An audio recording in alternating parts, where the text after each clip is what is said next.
જ્ઞાનીબેન ઠાકોરની સાંસદ બનતાની સાથે જ તેમની વાવ વિધાનસભાની બેઠક જે ખાલી પડી છે તેના પર સૌ કોઈની નજર મંડાયેલી છે।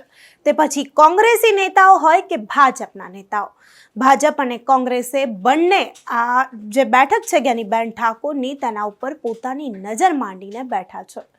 ત્યારે નેતાઓમાં અત્યારે એ પણ વિચારણા ચાલી રહી છે કે આ બેઠક પરથી ટિકિટ કોને આપવી। કોંગ્રેસમાંથી ઠાકરસિંહ રબારી અને ગુલાબસિંહ રાજપૂતનું નામ અત્યારે લેવામાં આવી રહ્યું છે। વચ્ચે અમીરામનું નામ પણ લેવામાં આવી રહ્યું હતું। ત્યારે ભાજપ પણ કોઈ મજબૂત દાવેદારને આ બેઠક ઉપરથી ઉતારશે। અત્યારે બધાની નજર જ્ઞાનીબેનની ખાલી થયેલી વાવ વિધાનસભાની બેઠક પર છે કે આ બેઠક પર ટિકિટ કોને આપવામાં આવશે। ત્યારે આ બધી વાતો ચાલી રહી છે, અટકળો ચાલી રહી છે। ત્યારે એ બધાની વચ્ચે વાવના નાયબ સચિવ જે છે રાજેન્દ્રસિંહ સોલંકી તે દાવો કરી રહ્યા છે કે આ વિધાનસભાની જે બેઠક છે ત્યાંથી ચૂંટણી હું લડીશ ને પોતાને ધારાસભ્ય અત્યારથી જ કહી રહ્યા છે। ત્યારે તેમણે એક ફેસબુક અને વોટ્સઅપ પર પોસ્ટ કરી અને શું લખ્યું છે એકવાર તે નજર કરીએ। તેમણે લખ્યું છે, રાજેન્દ્રસિંહ સોલંકી નાયબ સચિવ અને મુખ્ય તકેદારી અધિકારી, પૂર્વ વરિષ્ઠ ક્રિમિનલ એડવોકેટ, રાજકોટ ભુજ। આ રાજેન્દ્રસિંહ સોલંકીનું ફેસબુક આઈડી છે। તેમણે શું પોસ્ટ કરી તેના ઉપર એકવાર નજર કરીએ કે તેમણે પોસ્ટ કર્યું છે અને તેઓ પોતાને ધારાસભ્ય કહી રહ્યા છે। તેમણે પોતાની ફેસબુક એકાઉન્ટ છે ત્યાં પોસ્ટ કર્યું છે, એમએલએ ઉમેદવાર રાજેન્દ્રસિંહ સોલંકી તેઓ પોતાની જાતને અત્યારથી જ ધારાસભ્ય કહી રહ્યા છે। તેમણે લખ્યું છે, વાવનો એક જ સિંહ રાજેન્દ્રસિંહ। તેમણે પોતાની જાતને અત્યારથી ધારાસભ્ય બોલાવવાનું ચાલુ કરી દીધું છે અને કહ્યું છે કે વાવનો એકમાત્ર સિંહ અને તે છે રાજેન્દ્રસિંહ સોલંકી। તેઓ અહીં લખ્યું છે તેમણે કે એમએલએ ઉમેદવાર, તેઓ અહીં લખી રહ્યા છે, એમએલએ ઉમેદવાર વાવ સુઈગામ, ભાભર, બનાસકાંઠા।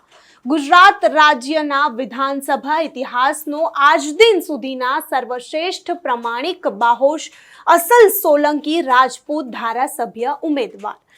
તો રાજેન્દ્રસિંહ સોલંકી પોતાને અત્યારથી જ ધારાસભ્ય ઉમેદવાર કહી રહ્યા છે કે પોતે ધારાસભ્યની ચૂંટણી લડી રહ્યા છે અને પોતે ધારાસભ્યના ઉમેદવાર છે રાજેન્દ્રસિંહ સોલંકી, વાવનો એક જ સિંહ રાજેન્દ્રસિંહ। તો આ છે વાવના નાયબ સચિવ જેઓ નિવૃત્ત થઈ ગયા છે અને ફેસબુક પર આ પ્રકારની પોસ્ટ મૂકી છે। તેમનો દાવો છે કે તેઓ વાવ વિધાનસભાની ચૂંટણી લડવાના છે અને જીતવાના છે। ત્યારે રાજકીય વર્તુળોમાં અત્યારે જે છે ગરમાવો આવ્યો છે, ચર્ચાઓ થઈ રહી છે કે રાજેન્દ્રસિંહ સોલંકી જે છે તેને કોઈ ભાજપના નેતાનો ટેકો છે તેવું કહેવામાં આવી રહ્યું છે। ખેર, તે તો જોવાનું રહેશે કે રાજેન્દ્રસિંહ સોલંકીને કઈ પાર્ટી ટિકિટ આપે છે, કારણ કે કોંગ્રેસમાંથી બે નામો અત્યારે હરોળમાં ચાલી રહ્યા છે, ઠાકરસિંહ રબારી અને ગુલાબસિંહ રાજપૂત। કારણ કે જ્ઞાનીબેન ઠાકોરના આ બંને ખૂબ જ નજીકના અને ડાબો જમણો હાથ કહી શકાય। ત્યારે ભાજપ પણ જ્ઞાનીબેન ઠાકોર સામે જે લોકસભાની ચૂંટણી હારી જ હતી ત્યારે હોઈ શકે કે આ વિધાનસભાની ચૂંટણી જીતીને કોંગ્રેસને કંઈક ને કંઈક થોડા અંશે માત આપી શકે। ત્યારે કોંગ્રેસ અને ભાજપમાં અત્યારે બરાબરનો જંગ ચાલી રહ્યો છે। આ વિધાનસભાની આવનારી ચૂંટણી માટે આ બેઠક ભાજપને પણ ધ્યાનમાં છે। ત્યારે કોંગ્રેસ અને ભાજપમાં અત્યારે ઘણી અટકળો ચાલી રહી છે। અત્યારથી રણનીતિઓ ઘડાવવાનું ચાલુ થઈ ગયું છે। ત્યારે આ જે પોસ્ટ છે તેના વિશે તમારું શું માનવું છે? શું ખરેખર રાજેન્દ્રસિંહ સોલંકી લડશે? શું ભાજપ અને કોંગ્રેસમાંથી તમને ટિકિટ આપવામાં આવશે અથવા પછી તેઓ જે છે પોતે એકલા અપક્ષમાંથી ચૂંટણી લડશે?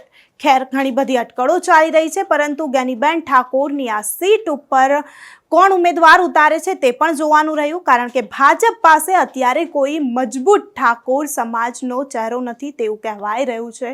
ત્યારે ઘણી ચર્ચાઓ વહી રહી છે કે ભાજપ આ વખતે કોને ટિકિટ આપશે।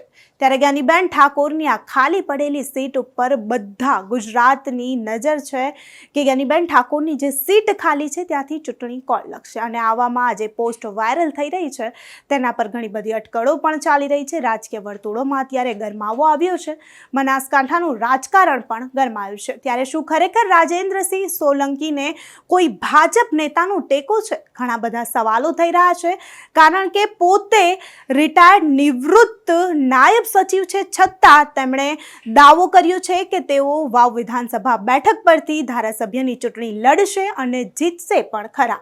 શું ખરેખર ટેકો છે? શું ખરેખર તેમની કોઈ વાત થઈ ગઈ છે કે તેમને ટિકિટ આપવામાં આવશે અથવા તેઓ જે છે તે અપક્ષમાંથી ચૂંટણી લડશે? ઘણા બધા સવાલો છે અહીં ઊભા થઈ રહ્યા છે, ત્યારે જોવાનું રહેશે કે આ બેઠક કોને ફાળે જાય છે, કારણ કે ભાજપ અને કોંગ્રેસ આ બેઠકને લઈને સ્પર્ધામાં પહેલાથી જ છે. ભાજપ અને કોંગ્રેસ બંને આ બેઠક પર એડી ચોટીનું જોર પણ લગાવી રહ્યા છે અને તેવામાં સોશિયલ મીડિયા પર વાયરલ થતી આ પોસ્ટ પર પણ લોકોની નજર છે.